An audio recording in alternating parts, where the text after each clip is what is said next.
partai politik yang menjadi sorotan Komisi Pemberantasan Korupsi KPK.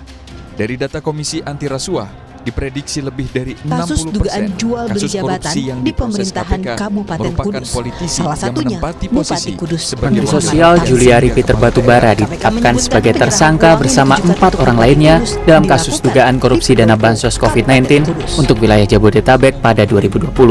Saat kita semua menahan diri untuk melakukan ini dan itu, yalah beberapa politikus dan pejabat kita malah tetap bernafsu untuk nodong sana-sini, ngutil sana-sini.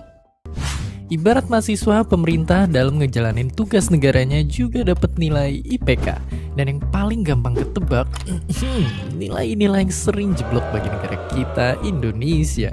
Bahkan di pemilu nanti nyatanya masih banyak para mantan, bukan mantan yang itu, tapi mantan koruptor yang bisa tetap jadi caleg lagi di pemilu nanti. Ada apa dengan Indonesia? Apakah Indonesia sudah sebobrok itu gara-gara korupsi? Faktanya Indonesia itu sebenarnya nggak bobrok-bobrok banget karena kita itu ternyata berprestasi ranking 3 tapi sebagai negara terkorupsi se-ASEAN atau sekitar peringkat 90 sedunia.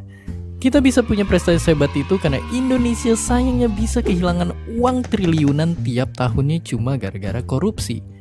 Mungkin sebagian besar dari kita ngeliat kasus korupsi itu kayak nonton infotainment, kita nggak ngerasain dampaknya secara langsung.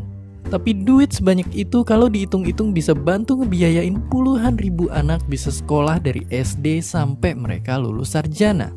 Nah, kalau dibiarin negara kita bisa aja bernasib sama dengan Brazil sekarang yang ngalamin krisis besar banget. Salah satu faktor pendukungnya adalah terungkapnya kasus korupsi terbesar dalam sejarah di Brazil yang bikin sampai hampir dari sepertiga kabinet presiden diselidikin sama KPK-nya Brazil. Mengakibatkan 13.000 orang di PHK dan berimbas secara ekonomi hingga ke 7 negara tetangganya. Dan tentunya selain Brazil banyak juga negara yang budaya korupsinya udah top banget yang juga akhirnya mengakibatkan perekonomian negara mereka pun jadi terhambat. Oke, tapi gimana cara ngatasin korupsi ini? Meskipun kita nggak bisa ngilangin korupsi dengan cara ngontrol populasi tikus di sebuah negara, tapi kalau ditanya gimana cara terbaik ngatasinnya, kita bisa nyontoh negara kayak Singapura dan Finlandia yang menanamkan nilai orang jujur itu pasti selalu menang di sistem pendidikannya. Bahkan contoh lain kayak Hong Kong, mereka itu ngedorong banget warganya untuk bisa nyium bau-bau tindakan korupsi dan ngajarin gimana cara ngelaporinnya. Mungkin itu langkah kecil yang bisa dilakuin kita, orang Indonesia, untuk bisa angkat senjata sama musuh yang tak terlihat ini. Biar kita bisa bangun lebih banyak sekolah dan internet di pedesaan, nyelamatin orang yang terpaksa mati karena nggak bisa bayar perawatan, dan bisa bangun infrastruktur nggak cuma di Jakarta, tapi juga bisa sampai di Papua. Ya, jadi daripada main salah-salahan, mending kita ikutan debat aja. Tapi buat debatin solusi terbaik ngatasin korupsi di Indonesia.